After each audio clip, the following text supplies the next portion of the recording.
আসসালামু আলাইকুম।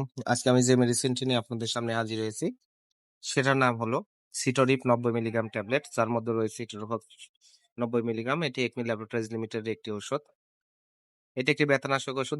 বিভিন্ন রকম ব্যথার জন্য এটা খুবই কার্যকারী একটি মেডিসিন। আজকে আমরা এই ভিডিওতে এই সিটোরিপ ৯০ মিলিগ্রাম ট্যাবলেট সম্পর্কে বিস্তারিত আলোচনা করব। এটা মূলত কি রোগে কাজ করে থাকে, মাত্রা ও সেবনবিধি কি, পার্শ্বপ্রতিক্রিয়া, এই সকল দিকগুলো নিয়ে বিস্তারিত আলোচনা করব।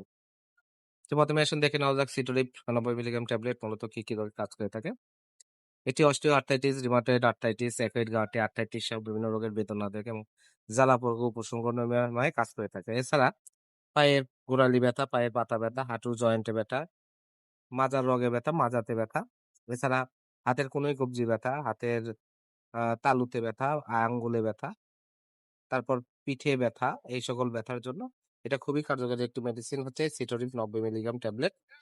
এছাড়া সার্জারি পরবর্তী দাঁতের ব্যথায় স্বল্প মেয়াদের জন্য এটি নির্দেশিত। এবার আসুন দেখে নেওয়া যাক এর মাত্রা ও সেবনবিধি কি। এটি প্রাপ্তবয়স্ক বা ১৬ বছরের ঊর্ধ্বে যাদের বয়স, তাদের জন্য osteo arthritis, rheumatoid arthritis, acute gouty arthritis তাদের জন্য সকালে এবং রাতে ২ বার আপনারা এই ট্যাবলেট সেবন করতে পারবেন। আর সার্জারি পরবর্তী দাঁতের ব্যথার জন্য স্বল্প মেয়াদে ৩ দিন আপনারা এই ট্যাবলেটটি আপনারা সেবন করতে পারবেন।